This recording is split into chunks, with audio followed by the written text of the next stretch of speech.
You have got to see this badass video of this New Mexico sheriff fighting back against his own governor. So you might have heard by now that the governor of New Mexico is trying to implement this unconstitutional ban on guns and concealed carry under the guise of a public health emergency. Let me be clear. I hold my standards high, and I do not, or never will, hedge on what is right. And I take my oath seriously.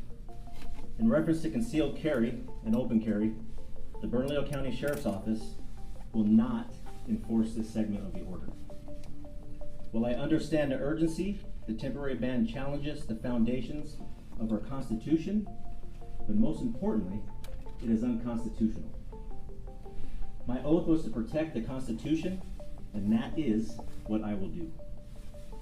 The governor made it clear in her press conference. She knew we as law enforcement did not agree with the order, and as a result, this was solely her decision.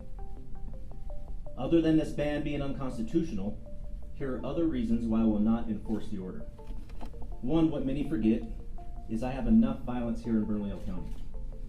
I do not want to have political violence towards my deputies or here in Bernalillo County. My job is to keep the peace and to make sure that the citizens of Bernalillo County are safe, and I do not believe that this order will help me do so. I'm a law enforcement professional.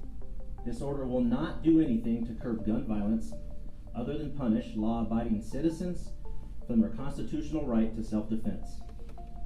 Let me give you a personal story. Last week, as I'm sitting here as the sitting sheriff, I get a phone call that my brother also was a victim of gun violence last week that many of you do not know. While he and my nephew were sitting in their car, they were shot at and their vehicle was impacted by numerous rounds.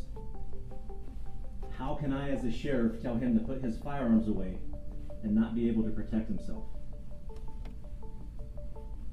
I have a fact for you. Criminals do not follow the law or a public health order. Never seen it, we will never see criminals follow the law. Once again, this only punishes law-abiding citizens. What I also want to address is what we're doing on the gun violence here in Bernalillo County and helping in the state of New Mexico.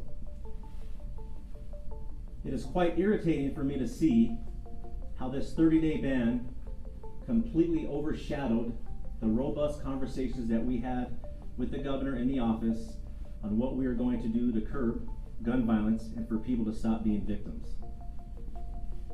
We had arguments, but again, we had solutions. We had an 11-year-old that was senselessly killed, but there are also many other numerous victims of gun violence, not just here in Bernalillo County, but our nation. A couple of things that I will be asking to do as we get serious. I will take your questions, but let me tell you what we're going to do, because we do need to not overshadow what we need to do to keep our citizens safe. I will be asking the Crime Reduction Director for our agency, the Bernalillo County Sheriff's Office, to lead a task force of various law enforcement agencies to focus on crimes with firearms. I will have continued meetings for early intervention of not only adult, but youth offenders. I am respectfully requesting, as an elected official, to please consider a special session to specifically address crime, not just in Bernalillo County, but for the state of New Mexico. We need to look at solutions to address violent crimes involving juveniles with firearms, adults with firearms, pretrial release, harsh state penalties for violent crimes, which also involve a firearm.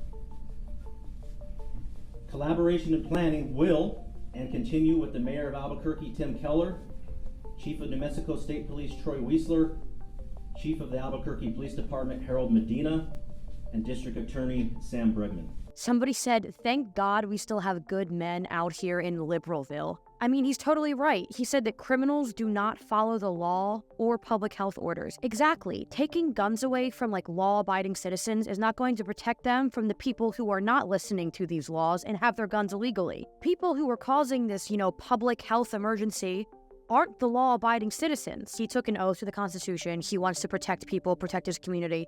He's more focused on that and less afraid going up against the governor. We need more people standing up in support alongside this guy in support of the Second Amendment. If there's one crazy, power-hungry governor, you know that there's more out there. So we need more people like this sheriff to stand up and do what's right.